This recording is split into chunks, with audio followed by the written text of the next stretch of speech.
Oke, Assalamualaikum warahmatullahi wabarakatuh. Kita lanjut pada pertemuan kedua, faktorial, permutasi, dan kombinasi. Diawali dengan faktorial. Faktorial dari bilangan asli n adalah hasil perkalian antara bilangan bulat positif yang kurang dari atau sama dengan n.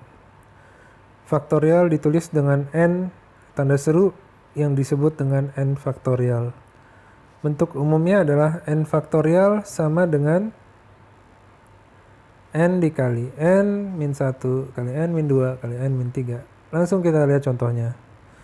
7 faktorial sama dengan n, yaitu 7, dikali n min 1, yaitu 7 kurang 1, 6, dikali n min 2, 7 kurang 2, 5, dan seterusnya sampai 1. Ya, sampai 1, ya kan? Yaitu hasilnya adalah 5040. Nah, di sini ada sejumlah faktorial, bisa dilihat. Nah, kenapa kita belajar faktorial? Karena nanti faktorial akan digunakan pada materi pertemuan 3 untuk menghitung probabilitas. Jadi kita belajar basicnya dulu. Tentukan nilai dari bilangan faktorial berikut ini. 6 faktorial dikali 3 faktorial sama dengan berapa? Nah, ini kalian kerjakan saja untuk pengenalan terhadap faktorial. Lanjut, permutasi. Permutasi adalah kemungkinan susunan yang dibentuk dari suatu kumpulan objek yang diambil sebagian atau seluruhnya. Permutasi sangat memperhatikan susunan letak dari objek. Dalam hal ini berarti X, Y, Z akan berbeda dengan X, Z, Y, dan X, Y, Z, X. Rumus permutasi adalah PNR, N faktorial dibagi N kurang R faktorial. N adalah jumlah objek, dan R adalah jumlah objek yang dipilih. Contoh, dari 7 orang pelamar PNS, hanya dipilih 3 orang yang berhak menjadi PNS.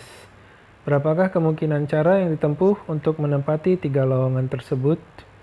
Jawabannya N, jumlah objek adalah 7, dan jumlah objek yang dipilih yaitu 3 lowongan, yaitu 3, N 7 R 3. Nah, ada banyak 210 cara. Jadi misalkan 7 orang pelamar PNS-nya adalah A, B, C, D, E, dan seterusnya. Jadi yang diambil adalah A, B, C, bisa C, B, A, bisa B, A, C, nah kayak gitu. Jadi kombinasi caranya itu ada total 210 cara. Dari 7 orang yang akan menempati 3 lowongan PNS. Contoh berikutnya. Berapa banyak susunan huruf berbeda yang dapat dibentuk dari kata gelanggang? Gelanggang ini adalah 10 huruf, N sama dengan 10. Terdiri dari 4 huruf G, 2 huruf R, 2 huruf A, 2 huruf N, 1 huruf E, dan 1 huruf L. Maka banyaknya susunan huruf yang dapat dibuat adalah N faktorial dan nah ini R1, R2, R3, R4, R5. Jadi R-nya permutasi, R1 permutasi R2, permutasi R3, dan seterusnya sampai R5. Dihitung dapat ada 37.800 cara. Ada 37.800 cara untuk menggunakan kata gelanggang dikombinasikan menjadi misalkan langgangge, langgegang, dan seterusnya. Jadi ada banyak cara. Ada 37.800 cara. Saya lihat dulu ke bawah. Oh, udah selesai. Lanjutkan dengan kombinasi. Kombinasi adalah banyaknya kemungkinan yang dapat terjadi pada saat seseorang melakukan pengambilan R objek dari N objek yang tersedia tanpa memperhatikan letak susunannya. Dalam hal ini, X, Y, Z sama artinya dengan X, Z, Y karena tidak ada memperhatikan letak susunannya. Sama artinya juga dengan Y, Z, X, dan sebagainya. Rumus kombinasinya adalah CNR sama dengan N permutasi dibagi R permutasi R faktorial, N per N faktorial dibagi R, apa sih yang di atas tuh? Faktorial kan ya? Salah nyebut. Kalau tadi ini apa namanya? Permutasi. N faktorial dibagi R faktorial dikali N kurang R faktorial. Contoh, terdapat 6 orang mahasiswa. Yang perlu diperhatikan di sini bahwa kombinasi berbeda dengan permutasi. Kombinasi ini tidak memperhatikan arti dari masing-masing objek itu. Jadi X, Y, Z sama dengan Z, Y, X itu sama aja. Kalau permutasi X, Y, Z itu berbeda dengan Z, Y, X. Kita lihat langsung pada contohnya, semoga kalian bisa memahaminya. Terdapat 6 orang mahasiswa yang akan dipilih menjadi delegasi dalam sebuah konferensi. Dan yang akan dipilih hanya 2 orang secara acak, maka berapa banyak cara yang mungkin dihasilkan? Ini hasilnya akan lebih dikit, karena tadi tidak memperhatikan urutan dari ini, tidak memperhatikan letak susunannya. Oke. Kita lihat di sini. 6 faktorial, 2 faktorial dikali 6 kurang 2 faktorial sama dengan 6 faktorial dibagi 2 faktorial 4 faktorial. Ya. Ada 15 cara.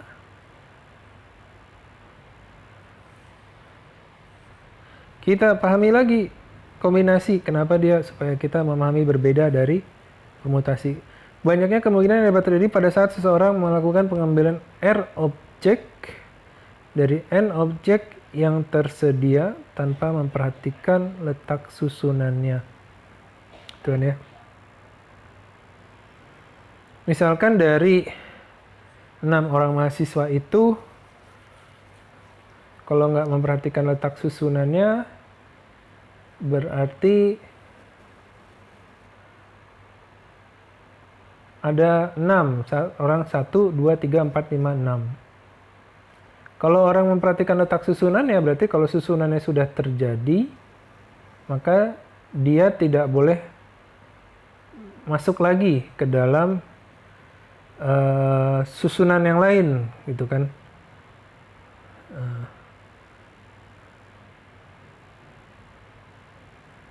Tapi kalau kita di sini tidak memperhatikan susunannya, maka di sini dikatakan bahwa XYZ sama dengan XZY sama dengan YZX. Itu ya. Karena di sini anggotanya itu XZY. Kalau misalkan ada nih 1, 2 sampai 6. Masuk 1, 2, 3. Sama dengan 3, 2, 1 kan? Sama dengan 2, 3, 1 kan? Tapi kalau kita mau membuat yang berbeda, itu 1, 2, 3, berarti 1, 2, 4 itu sudah berbeda. 1, 4, 3 itu sudah berbeda. Jadi anggotanya jangan sama, sehingga nanti dapat kombinasi yang beda-beda. Kalau tadi anggotanya boleh sama, kalau urutannya berbeda-beda, maka dia masuk ke dalam perhitungan cara pengambilan dari R object, gitulah. Nanti kita lanjutkan dengan diskusi di forum diskusi online. Assalamualaikum warahmatullahi wabarakatuh.